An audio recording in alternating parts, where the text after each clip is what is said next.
Jemma McGowan, who is a 27-year-old woman from Omagh, who has recently got some particularly bad news just in relation to her second cancer diagnosis. So Gemma, listen, thanks very much for taking the time to speak to us today. Do you want to take me back just to 2016, just to your first diagnosis and how things kind of developed from there? Yeah, so when I was 6 weeks pregnant with our first daughter, I took a pain in my side and went to the GP, where I was very quickly taken to Craigavon Hospital, and I was told I had a fibroid on my ovary, told it was nothing to worry about and to continue on with the pregnancy.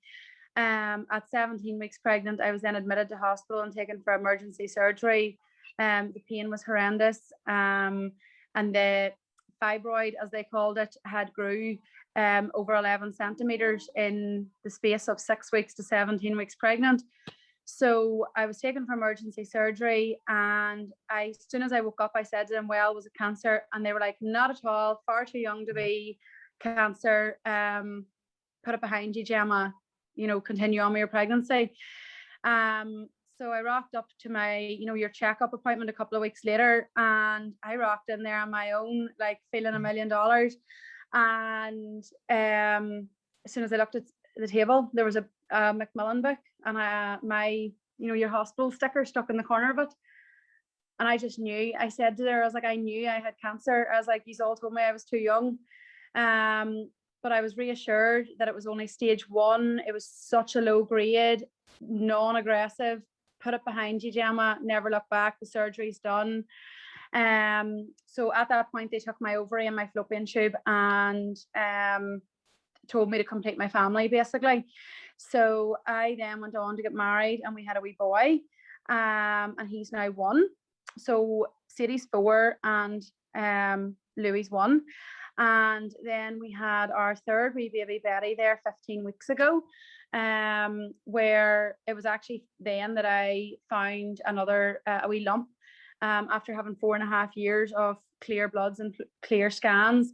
And I'll be honest with you, over that time frame, I was only ever ultrasounded, but on the tummy. I was never ever CT scanned or anything else, because they were so sure this cancer was never going to come back on me again.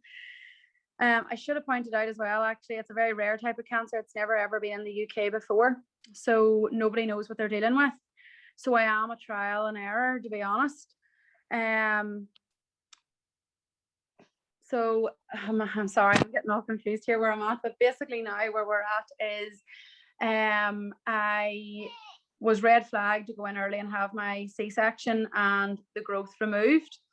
And very quickly, the results, I was sent for a CT scan of the whole body, and the results came back that I had a lung tumor, 3 tumors on the pelvic bone, and then obviously the one that they had taken out. Now it is spreading via the bloodstream, and it is eating into the bones of the pelvic area. I was kind of railroaded into chemotherapy 3 weeks after having Betty. I was basically told this is my only chance. Like they were like, Gemma, a year to live without it, 2 to 3 years with it. So obviously I was like, right, I'm going for the chemotherapy. And honestly, there has been points where I thought the chemotherapy was what was going to kill me, because see, apart from the chemotherapy, I am 100% healthy woman. Like I am running around the garden, playing with my babies and cooking dinners, bathing babies, like getting my kid out, Sadie out to school every morning. I think I look healthy, I feel healthy, and it's just traumatizing to me that I'm told now, Gemma, get your affairs in order. It would be reasonable to believe you have a year to live. It just can't go into my head, and I can't accept that. 3 rounds of the intense chemo. We've done 2 chemos, Taxol and carbon, for 3 sessions, and it has caused the tumors in the pelvic area to spread. I have 2 new tumors. Now the good news is it did shrink the one in the lung slightly, so it shows that the tumors can be shrunk, but Belfast is now at standstill of what they can do for me, basically, which isn't enough for me. So that's why we're we're going to do this. We're going to go to Mexico, and I have so much faith in Mexico. I've followed Lindsay Bennett's story now for the last year. I'm not sure if you've heard of her before, have you? No, I haven't. She is Gratitude for Cancer. If you ever want to look her up, her story is amazing, and she's been my inspiration to do this, to be honest, and to contact Mexico and make the first move. And I'm not joking, I haven't slept a wink all night. I've walked around my house because I've never asked anybody for anything. Like, I've been so hard up loads of times and never even asked my parents for 20 quid. So to ask the world for money is just, it has took a lot out of me, you know. I have to say, just listening to you, you know, to me anyway, you're very inspiring in that, you know, you've got this terrible news and you're still remaining as upbeat and as positive as you could be, I suppose. How has it been for you, and particularly for your family as well? I don't cry in front of the children, so it's normally nighttime where I have all my breakdowns. So if there was anyone in the Knockmoyle or Dunmullen area last Friday night heard me screaming on a field, yep, that was definitely me. I do have my breakdowns, but generally I'm trying to keep my head up, because I don't want my kids to know they don't need to know what's going on.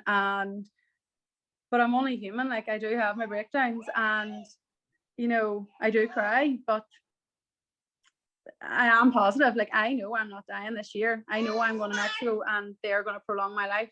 I have so much faith that they're going to help me. I'm not accepting what Belfast said. I'm not accepting any more little head tilts and telling me to get my affairs in order. It's just not an option for me. So tell me a little bit about Mexico then. Just in addition to the English girl that you had mentioned previously, how are they expecting to deal with the diagnosis? Okay, so at this stage we are we've only been in contact, like hypothetically speaking, about which treatments I'll be getting. I wouldn't actually know that till I'm there, but we've got the ballpoint figures of what we need, and flights, accommodation, and everything else. Sorry, bear with me 1 second. Okay. The wee baby needs me. Hold on.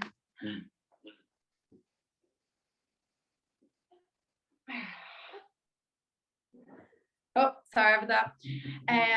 Very cute. She's given off to me, so she is. So at the moment, I'm waiting on my medical notes from Belfast, so that in order to get confirmation exactly which treatment plan I'll be getting from Mexico, but it's non-toxic. There's absolutely no chemo, no radio.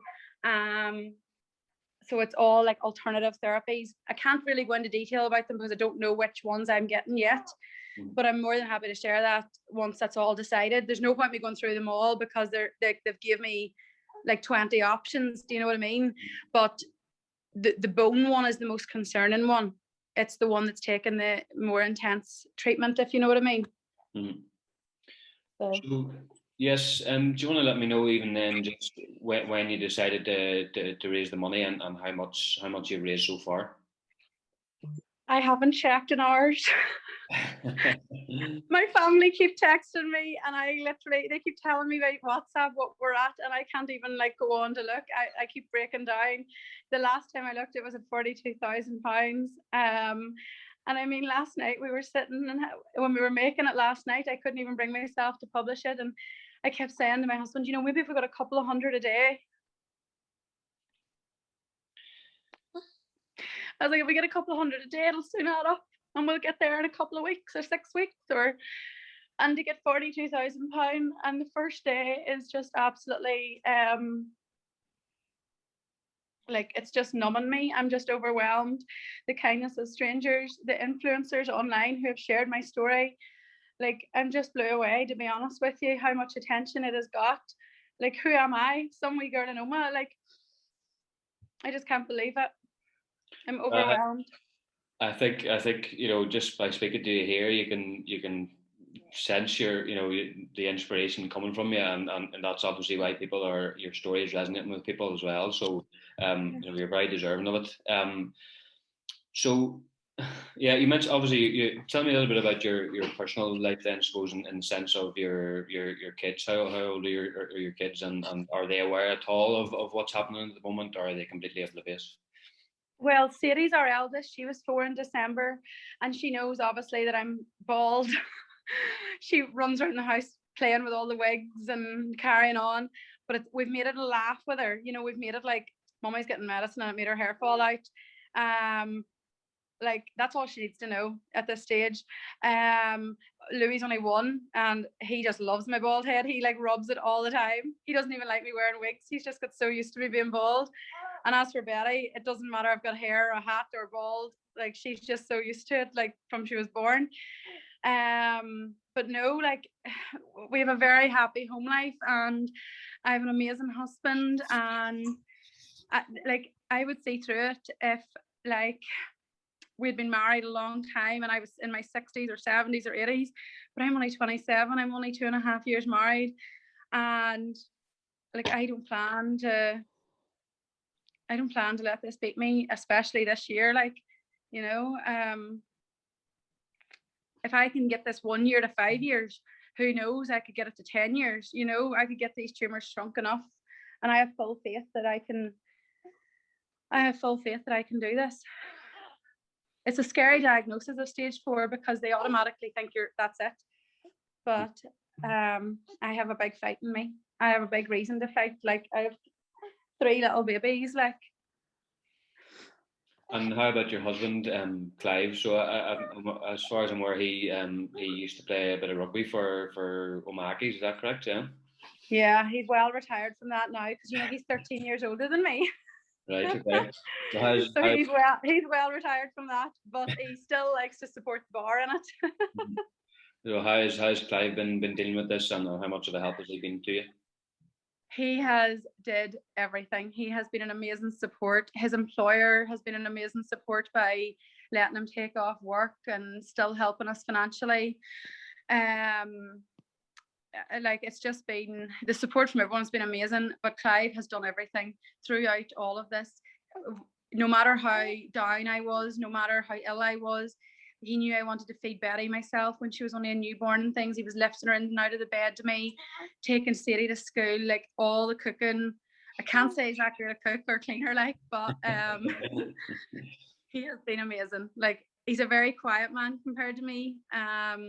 He doesn't say much. And for whenever I asked him, do you think we should be doing this? Both of us were so hesitant to do this because we're very self-sufficient. Like we never would ask anybody for anything. And we were like, right, we'll do the chemo, we'll do what Belfast say, and then we'll do this. If this is our last resort. Never in our wildest dreams did we actually think we'd have to be at the last resort, and here we are. But and I think looking back in my heart of hearts, the reason I had this as an option is because I didn't have faith in Belfast. From the first day I met them, it was a head tilt.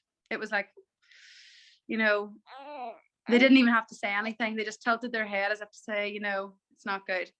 Whereas as soon as I went on to Mexico, they were all like, yeah, we're going to heal you. Let's go. And I'm like, how can you go from being super positive saying, yeah, we have a treatment plan for you, to our own country saying we're at a standstill? It's just insane that we have to go to another country to try and prolong our life, you know. And so, just in terms of the plan, then now, I mean, listen, at the rate you're raising funds at the moment, you could be at your goal of 70,000 by the end of today. So, what's once you get the figure in mind or more that you have?